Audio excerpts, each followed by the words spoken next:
Hey everyone, Scoville here, and a special hello to people with 2 left feet. I have 10 more spicy cards for your commander decks. Let me know in the comments if they inspire you to build any decks, or if they fit in a deck you already have. First up is Soul Blast. For 3 generic and 3 red mana, and the low price of sacrificing all creatures you control, Soul Blast deals damage to any target equal to the total power of the sacrificed creatures. Mono red isn't going to have board wipe protection, so why not board wipe retribution?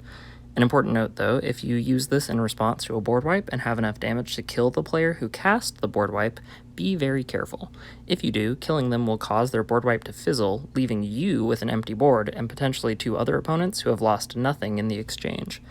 I would only use this to cripple the player who cast the board wipe or take out a different player altogether. Next up is Binding Agony.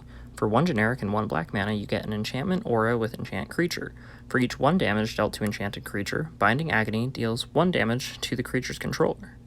This is a great piece in a Rakdos burn deck that's hoping to hit creatures for huge amounts of damage, but I think it's also great in general with all the forced combat as Wizards keeps printing cards with goad on them.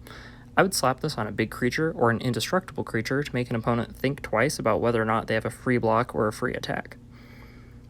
Next up is Coiling Woodworm. For 2 generic and 1 green mana, you get an insect creature with 1 toughness, but its power is equal to the number of forests in play. Notably, the forests in play, not the number of forests you control. So you compare this with Yavimaya Cradle of Growth to get a little insect that's easily 24 power or greater. Even dropping Woodworm on turn 3, you could have a 12 power creature if everyone's hitting their land drops. Plus, it has fun art. Is it a snake? What's with those hands? Next up is Breakthrough. For 1 blue mana and X generic, you get a sorcery with draw 4 cards, then choose X cards in your hand and discard the rest. This is a mono blue 1 with nothing, with upside. Do you have a deck that triggers off of drawing cards, or a reanimator deck that needs key pieces in your graveyard? This card is nuts in the right deck. Our 5th slot goes to Break Through the Line. For 1 generic and 1 red mana, you get an enchantment with pay 1 red, target creature with power 2 or less gains haste until end of turn and can't be blocked this turn.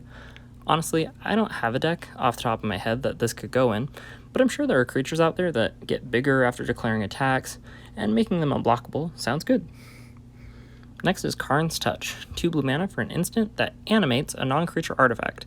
I just think this is a tricky card and you could do some nonsense with it.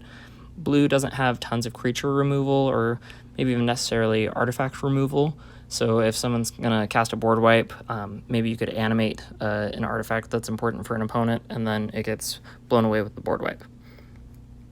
Hesitation is just mean. 1 generic and 1 blue mana for an enchantment with, if any spell is played, counter that spell and sacrifice Hesitation. If you've got a way to recur this, like in a Muldrotha of the Gravetide deck, then this can be pretty oppressive. I'm thinking this would be more interesting in a deck that focuses a lot on activated abilities, because once you drop this, you could use your permanents on board to generate value while your opponents have to plan around Hesitation. Rite of Passage is a do-nothing enchantment in green. Moving on. Just kidding, for 2 generic and 1 green mana, you get an enchantment with whenever a creature you control is dealt damage, put a +1/+1 counter on it. There are a lot of decks that this could go in. Turn pyrohemia into a one-sided board wipe.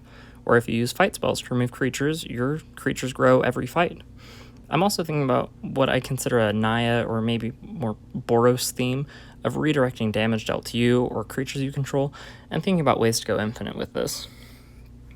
Next is Vidian Lorebearers. For 3 generic and 1 green mana, you get a 3/3 elf shaman with pay 3 generic and 1 green, tap. Target creature gets +X/+X until end of turn, where X is the number of artifacts your opponents control. Various artifact tokens are getting more and more popular these days, and even not necessarily popular to build around so much as I think Wizards keeps printing product with those themes, and as new players come into Magic, those are the decks and themes they get used to building around.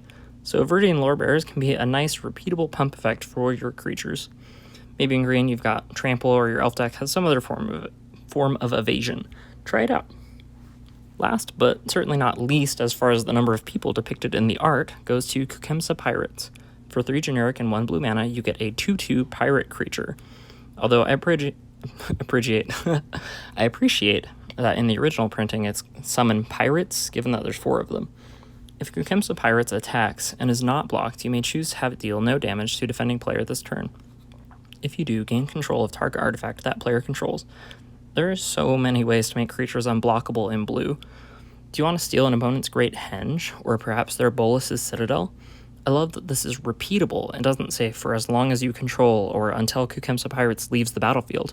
You just get to keep the artifact. Or maybe this is Mono Blue Ramp. Steal your opponent's mana rocks. That's all for today. I hope that these cards spice up your decks.